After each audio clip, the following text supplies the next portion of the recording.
નમસ્તે વિદ્યાર્થી મિત્રો, આપણે લાસ્ટ લેક્ચરમાં કોષવાદ વિશેની વાત કરેલી હતી. હવે આજે આપણે કોષનું વિહંગાવલોકન જોવાનું છે. ચેપ્ટર નંબર 8 ની અંદર કોષનું વિહંગાવલોકન એટલે શું, મતલબ કે કોષ કેવો હોય છે એનું આખું અવલોકન કરવાનું છે. તો કે જોઈએ, તમે ડુંગળીની છાલ અને મનુષ્યના ગાલના કોષોને સૂક્ષ્મદર્શક યંત્રમાં જોયા હશે. કદાચ ધોરણ 10 ની અંદર તમે લેબની અંદર ગયા હોય તો તમે ડુંગળીની છાલ અને મનુષ્યના ગાલના કોષોને સૂક્ષ્મદર્શક યંત્રની અંદર સ્લાઇડ બનાવીને તમે જોયા હશે. અને કદાચ ન જોયા હોય તો આપણે જ્યારે પ્રયોગ કરવા માટે જઈએ ત્યારે આપણે ડુંગળીના કોષ અને મનુષ્યના ગાલના કોષ બંને જોશું. ડુંગળીના કોષ એ લાક્ષણિક વનસ્પતિ કોષ છે, જેની સૌથી બહાર કોષ દિવાલ અને તેની અંદર કોષરસ પટલ આવેલા હોય છે. પછી આકૃતિ દોરીને તમને બતાવો એટલે તમને ખ્યાલ આવી જાય કે ડુંગળીના કોષો કેવા હોય. અહીંયા તમને એવું કીધું છે કે ડુંગળીના કોષ છે ને એ વનસ્પતિ કોષ છે, અને એની અંદર તમને એવું કીધું કે સૌથી બહાર કોષ દિવાલ અને સેકન્ડ નંબરના સ્તર ઉપર શું આવેલું હોય છે? કોષરસ પટલ.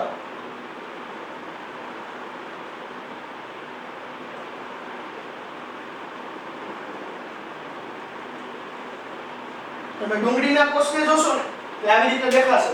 આ બ્લેક કલરની જે બોર્ડર બહાર દેખાય છે ને એને શું કહેવામાં આવે છે? કોષ દિવાલ.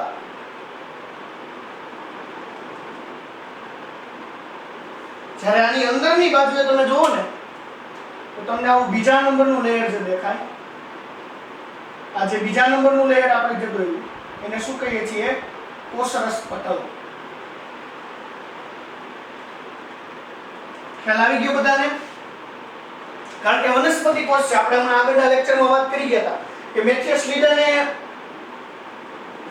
વનસ્પતિની અંદર પેશી ગોતી ને ત્યાર પછી થિયોડોર સ્વાને કોષરસ પટલ અને કોષ દિવાલની શોધ કરી હતી. આ કોષ દિવાલ છે ને એ વનસ્પતિ કોષમાં બહારની બાજુના પળને કહેવાય ને અંદરની બાજુના પળને કહેવાય કોષરસ પટલ. તમે ડુંગળીના કોષને જો માઇક્રોસ્કોપમાં જોવો તો તમને આવી રીતે દેખાશે.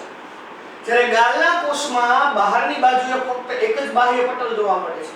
ગાલનો કોષ તમે જુઓ તો તમને આવો અનિયમિત આકારનો દેખાય. મનુષ્યના ગાલનો કોષ, મનુષ્યના ગાલનો કોષ તમે જુઓ તો તમને આવી રીતે આવો દેખાશે, જેમાં માત્ર તમને એક જ પડદો દેખાય. આ પડદાને આપણે શું કહીએ છીએ? આ પડદાને આપણે કોષરસ પટલ કહીએ છીએ.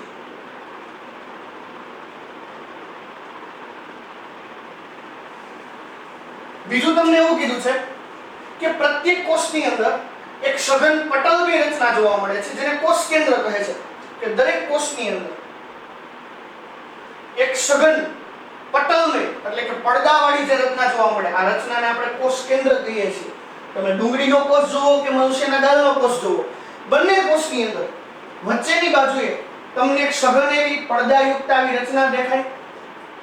પડદાયુક્ત જ્યાં તમને રચના દેખાણી, આ રચનાને આપણે શું કહીએ છીએ? કોષ કેન્દ્ર. શું કહીએ છીએ? કોષ કેન્દ્ર. સમજો બરાબર? આકૃતિની રજૂઆત સાથે સાથે થતી જાય છે, એની ઉપર ધ્યાન આપજો એટલે તમને ખબર પડે કે કોષની અંદરની બાજુએ એક પટલની રચના જોવા મળે. આ પટલની રચના એટલે કે આ પડદાવાળી રચના છે ને, ઉપચેલો જે ભાગ દોરેલો છે એને શું કહેવામાં આવે છે? કોષ કેન્દ્ર. જેની શોધ કોને કરી હતી? ફર્સ્ટ લેક્ચરની અંદર આપણે જોયું કે રોબર્ટ બ્રાઉન નામના વૈજ્ઞાનિકે છે એ કોષ કેન્દ્રની શોધ કરેલી હતી. તો આવું ગાલનો કોષ હોય કે વનસ્પતિનો કોષ હોય, એટલે કે પ્રાણી કે વનસ્પતિ કોઈ પણના કોષની અંદર વચ્ચે એક ભાગ ઉપચેલો છે જેને આપણે કોષ કેન્દ્ર કહીએ છીએ. ત્યાર પછીની નેક્સ્ટ વાતમાં એમ કરેલું છે કે આ કોષ કેન્દ્રમાં રંગસૂત્ર જોવા મળે છે. કોષ કેન્દ્રની અંદર શું જોવા મળે છે? તો કે રંગસૂત્ર. સપોઝ કે આ એક કોષ છે, કોષની અંદર કોષ કેન્દ્ર છે. આ કોષ કેન્દ્રની અંદર તમે જોવો તો તમને આવું દેખાય. તમને જે આ દેખાણું આને શું કહેવામાં આવે છે? રંગસૂત્ર. શું કહેવામાં આવે છે? રંગસૂત્ર. આ રંગસૂત્ર ના બંધારણમાં આનુવંશિક દ્રવ્ય DNA હોય છે. રંગસૂત્ર શેનું બનેલું છે? તો આને તમે અહીંથી આમ ખેંચો એટલે અહીંથી આમ છૂટું પડે, અહીંથી જે ભાગ છૂટો પડે ને શું હોય છે? તો કે DNA. રંગસૂત્ર શેનું બનેલું હોય છે? DNA નું. તમે ધોરણ 12 સાયન્સ ની અંદર અભ્યાસ કરશો છઠ્ઠા ચેપ્ટર ની અંદર કે ડીએનએ કેવી રીતે પ્રોટીન ની મદદથી જોડાય, વિખરાય અને સરસ મજાનું રંગસૂત્ર નિર્માણ કરે. તો આ રંગસૂત્ર છે ને ડીએનએ નું બનેલું છે અને ડીએનએ છે એ આનુવંશિક અણુ કીધો. આનુવંશિક એટલે શું? તો કે એક પેઢીમાંથી બીજી પેઢીની અંદર લક્ષણોને જાળવી રાખે. આવા ઘટકને આપણે કેવો ઘટક કહીએ છીએ? આનુવંશિક ઘટક. આનુવંશિક એટલે એક પેઢીમાંથી લક્ષણ બીજી પેઢીમાં લઈ જાય. એક પેઢીના લક્ષણને જાળવીને બીજી પેઢીમાં સમાનતા જાળવવા માટે ઉપયોગી થાય. આવા જે ભાગને આપણે ડીએનએ કહીએ છીએ અને ડીએનએ નો ફૂલ ફોર્મ શું થાય? કદાચ તમને બધાને ખ્યાલ જ હશે કે deoxyribonucleic acid. Deoxyribonucleic acid આ કોનો ફૂલ ફોર્મ છે? ડીએનએ નો ફૂલ ફોર્મ છે. તમને બધાને કદાચ ખ્યાલ હશે. તો આવું ડીએનએ જે છે એ ભેગું મળી અને શું બનાવે છે? રંગસૂત્ર. અને આ રંગસૂત્ર છે એ ક્યાં રહેલું હોય છે? કોષના કોષ કેન્દ્રમાં. તો કોષ કેન્દ્ર ક્યાં રહેલું હોય? કોષમાં. ખ્યાલ આવી ગયો બધાને? ત્યાર પછીની વાત આપેલી છે જે પટલયુક્ત કોષ કેન્દ્ર ધરાવે તેને યુકેરિયોટિક અથવા તો ગુજરાતીમાં સુકોષ કેન્દ્રી કોષ, અને જે પટલ વિહીન અથવા તો કોષ કેન્દ્ર ગેરહાજર હોય આવા કોષને પ્રોકેરિયોટિક અથવા તો આદિ કોષ કેન્દ્રી કોષ કહે છે. સમજો આ બંને લીટી શું કહેવા માંગે છે. અહીંયા તમને બે પ્રકારના કોષની વાત કરેલી છે.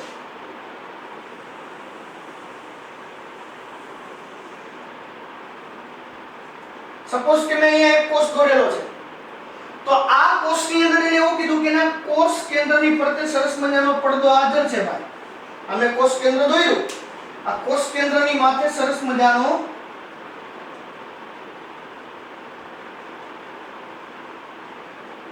પડદો હાજર છે. આ કોષ કેન્દ્રની માથેનો પડદો હોય ને એને કહેવાય કોષ કેન્દ્ર પટલ. શું કહેવાય? કોષ કેન્દ્ર પટલ. જો કોષ રસ પટલને કોષ કેન્દ્ર પટલમાં ફેરવો પાછો, કોષની માથેના પડને કહેવાય કોષ રસ પટલ. જ્યારે કોષ કેન્દ્ર માથેના પડદાને કહેવાય કોષ કેન્દ્ર પટલ. તો અહીંયા તમને એવું કીધું કે જો કોષ કેન્દ્રની માથે પડદો હાજર હોય તો આ કોષને કેવો કોષ કીધો છે? સુકોષ કેન્દ્રી. સુકોષ કેન્દ્રી મતલબ કે જેના કોષના કોષ કેન્દ્રની ફરતે કોષ કેન્દ્ર પટલ આવેલું છે જેને આપણે સુકોષ કેન્દ્રી. જો તમારે સુકોષ કેન્દ્રી ન કહેવું હોય તો તમે એને યુકેરિયોટિક કોષ પણ કહી શકો. જ્યારે પટલ વિહીન અથવા તો કોષ કેન્દ્ર ગેરહાજર જ હોય તો કઈ સવાલ જ નથી. તો આવા કોષને આદિ કોષ કેન્દ્રી અથવા તો પ્રોકેરિયોટિક કોષ કહીએ છીએ.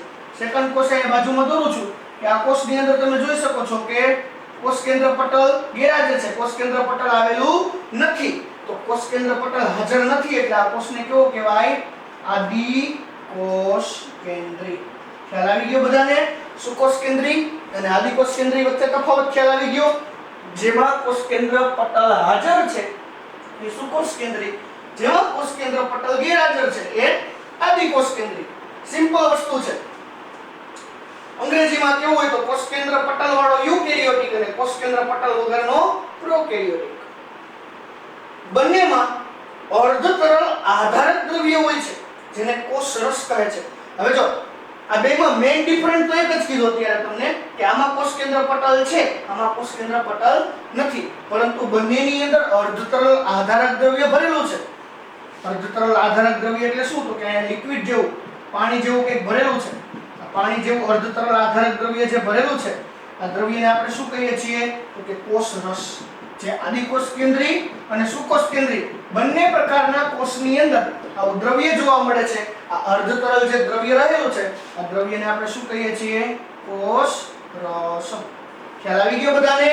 કોષ રસ કોને કહેવાય? ખ્યાલ આવી ગયો? બંને આદિ કોષ કેન્દ્રી અને સુકોષ કેન્દ્રી બંને પ્રકારના કોષમાં જે અર્ધ તરલ આધારક પ્રવાહી દ્રવ્ય ભરેલું છે આ દ્રવ્યને આપણે કોષ રસ કહીએ છીએ. જેનું કાર્ય છે કોષનું કદ રોકે છે. આ કોષનું કદ આખું રોકી રાખીને જાળવી રાખવામાં એને શેપ આપવામાં પણ મદદ કરે કોષ રસ. જેમ કોષ રસ વધારે ભરાય કોષ ફૂલાઈને કેવો થાય? મોટો. કોષ રસ બહાર નીકળી જાય તો કોષ ચીમડાઈને કેવો થઈ જાય? સંકોચન પામીને નાનો બની જાય. કોષીય પ્રક્રિયા માટેનું મુખ્ય સ્થાન કોષ રસ છે. કોષની તમામ પ્રક્રિયાઓ છે બધી ક્યાં થાય? કોષ રસમાં. એટલે એવું કીધું કે કોષની બધી પ્રક્રિયા માટેનું કેવું છે? મુખ્ય સ્થાન છે. કોષને જીવંત રાખવા તમામ રાસાયણિક પ્રક્રિયાઓ ત્યાં થાય છે કે આ કોષને મારે જીવંત રાખવું હોય તો આની તમામ પ્રકારની રાસાયણિક પ્રક્રિયાઓ બધી ક્યાં થાય? કોષરસમાં.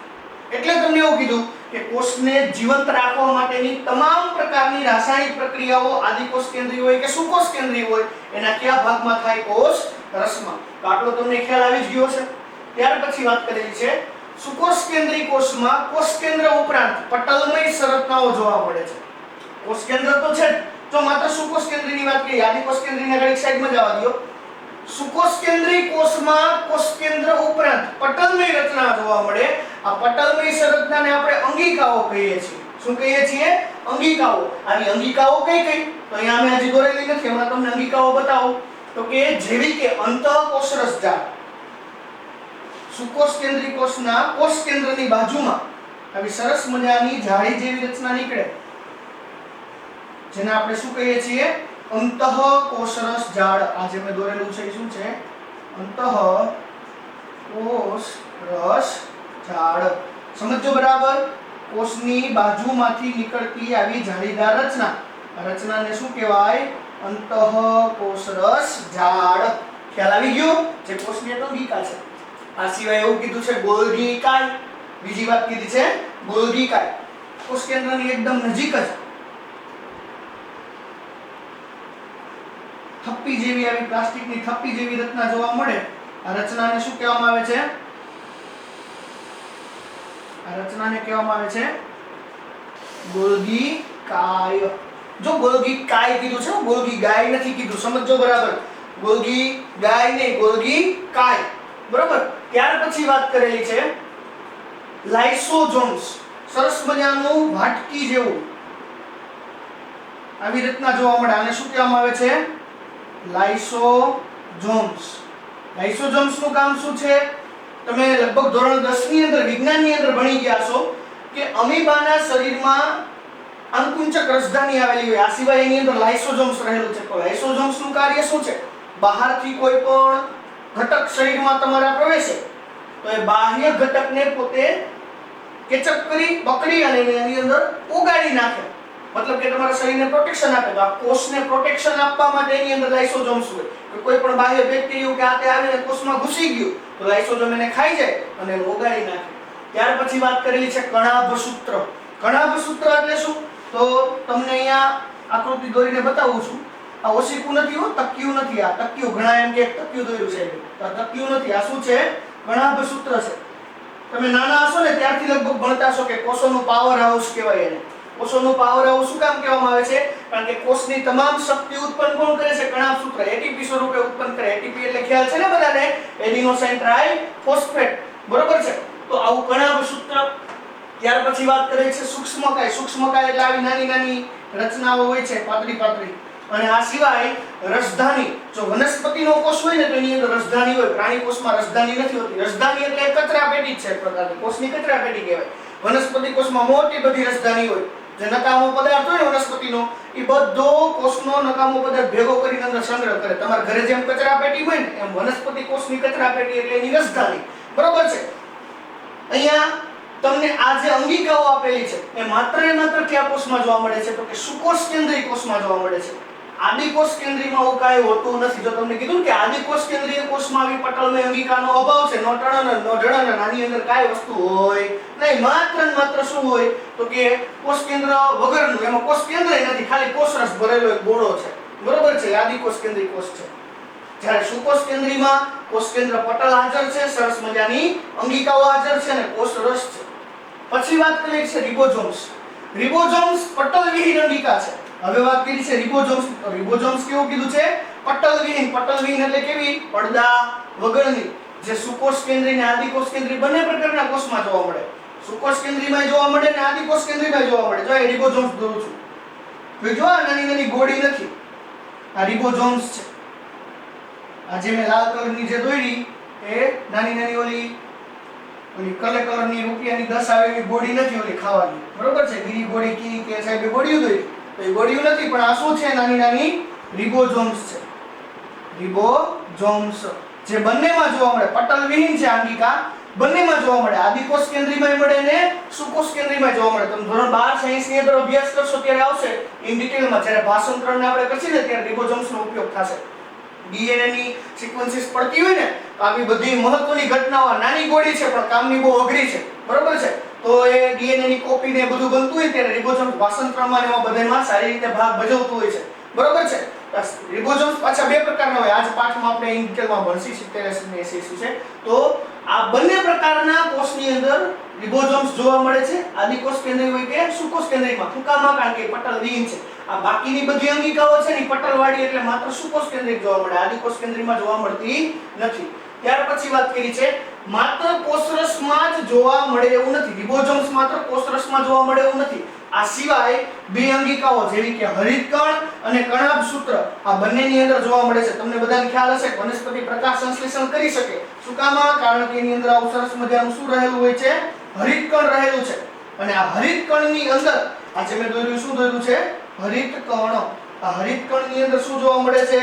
તો કે હરિતકણની અંદર પણ આવા રિબોસોમ્સ જોવા મળે છે. અને બીજે ક્યાં કીધું છે તમને? તો કે કણાભસૂત્રમાં. હમણાં મેં તમને અહીંયા દોરીને બતાવ્યું કણાભસૂત્ર.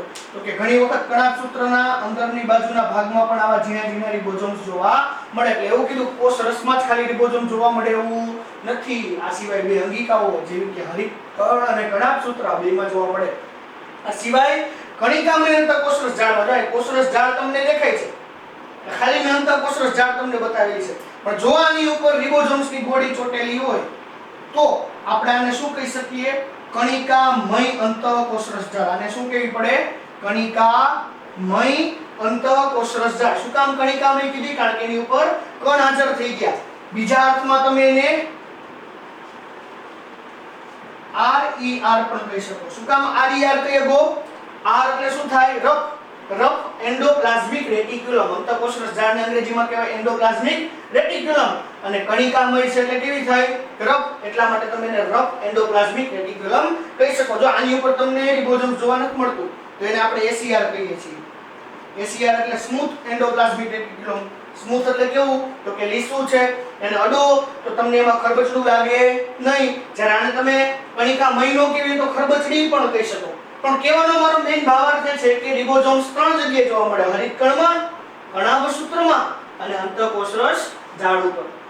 ત્યાર પછી છેલ્લી અને લાસ્ટ વાત કરેલી છે કે પ્રાણી કોષમાં પટલ વિહીન અંગિકા જોવા મળે છે. આ પટલ વિહીન અંગિકાને શું કહેવાય? તારા કેન્દ્ર. શું કહેવામાં આવે છે? તારા કેન્દ્ર. જે કોષ વિભાજનમાં શું કરે છે? મદદ કરે છે. પ્રાણી કોષની વાત કરીએ આપણે, ગાયના કોષને ઉદાહરણ તરીકે સીધો લઈ લઈએ તો કે આની અંદર પટલ વિહીન એક આવી અંગિકા જોવા મળે છે. આ અંગિકાને શું નામ આપ્યું છે? તારા કેન્દ્ર. આ તારા કેન્દ્રનું શું મહત્વ છે? તો કે કઈ પ્રોસેસમાં મદદ કરે? કોષ વિભાજનમાં. મેં તમને આગળના લેક્ચરમાં સમજાવેલું હતું કોષ વિભાજન કોને કહેવાય? એકમાંથી બે કોષ બનવાની ઘટનાને શું કહેવાય? કોષ વિભાજન.